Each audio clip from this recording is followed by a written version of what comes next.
So this story is going to be about a trumpet player who was born and raised in the city of Cuba. Cuba is a city known for their music and their clubs that involves a lot of live bands.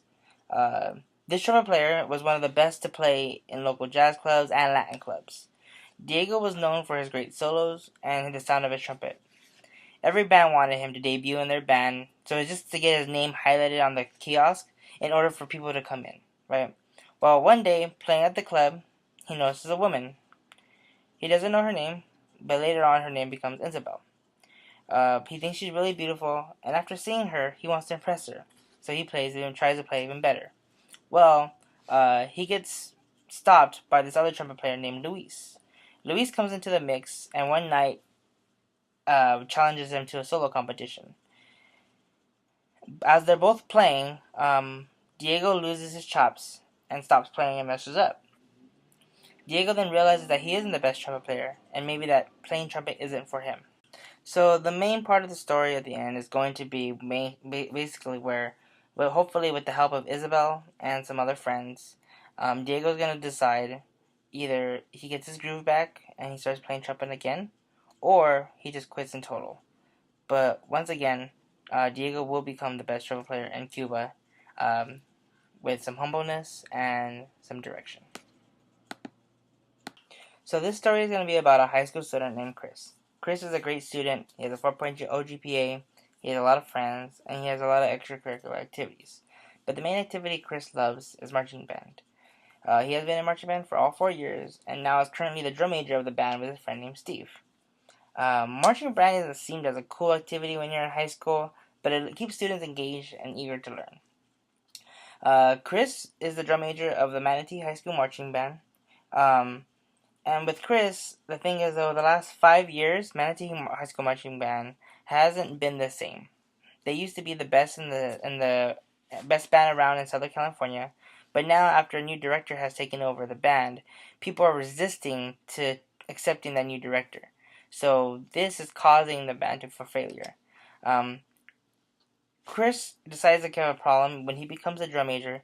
He decided that his band is going to play certain finals. So this story is going to take place at Manatee High School. And mainly the story is going to focus on the struggles of what marching band goes through and what Chris has to do to take the reins and get his section leaders involved and his leadership involved to make sure that they have a good season. The only problem is the drumline is taking resistance and they don't want to listen to anybody. So Chris's problem is going to be to overcome and befriend the drumline in order for them to be successful as a story.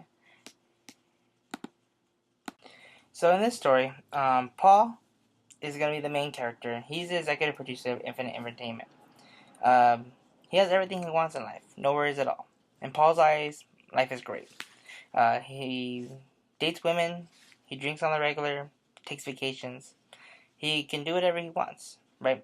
Born and raised as a trust fund baby, he never gave regular people the time of day. He always looked down on them as a normal lifestyle. He always lived the high life.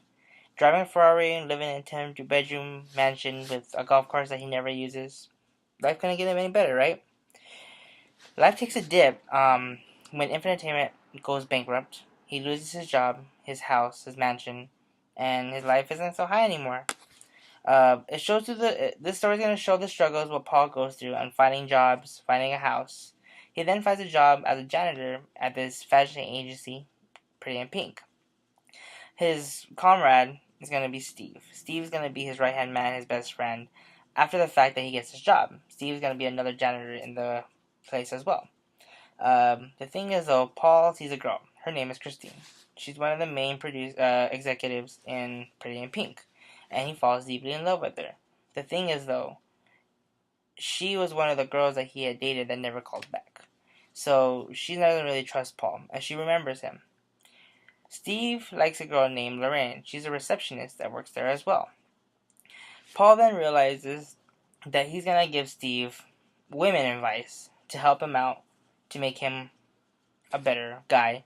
And in return, Steve is going to help Paul become a regular guy and learn how to live not so fancy and high life. So the story is going to show the difference between Paul and Steve and what they do in order for them to get the things they want in life.